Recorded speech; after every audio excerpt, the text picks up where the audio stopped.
Hi friends, beetroot తినడానికి వగరుగా ఉంటుంది కాబట్టి పిల్లలు ఎక్కువగా బీట్రూట్ తినడానికి అంతగా ఇష్టపడరు. కానీ ఈ విధంగా బీట్రూట్తో దోశలు వేస్తే చాలా రుచికరంగా ఉంటాయి. చాలా ఇష్టంగా తింటారండి పిల్లలైతే.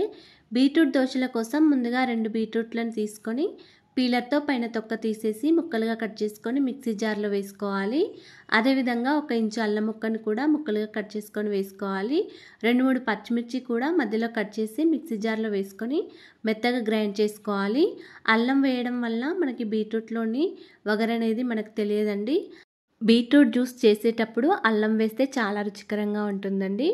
మనకి వగరు అనేది అప్పుడు కూడా తెలియదు. మెత్తగా గ్రైండ్ చేసుకొని పెట్టుకున్న బీట్రూట్ పేస్ట్ని మొత్తం దోశ బ్యాటర్లో వేసి ఒకసారి బాగా కలుపుకోవాలి.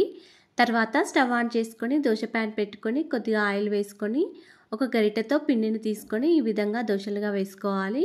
పైనుండి మళ్ళీ కొద్దిగా ఆయిల్ వేసుకొని ఒక సైడ్కి కాలిన తర్వాత మళ్ళీ ఇంకో సైడ్కి 2 మినిట్స్ తర్వాత ఇంకో సైడ్కి టర్న్ చేసుకొని మళ్ళీ ఇంకో సైడ్కి కాల్చుకోవాలి. మీరు కూడా ఈ విధంగా ఒకసారి ట్రై చేసి చూడండి. చాలా రుచికరంగా ఉంటాయి. Thanks for watching.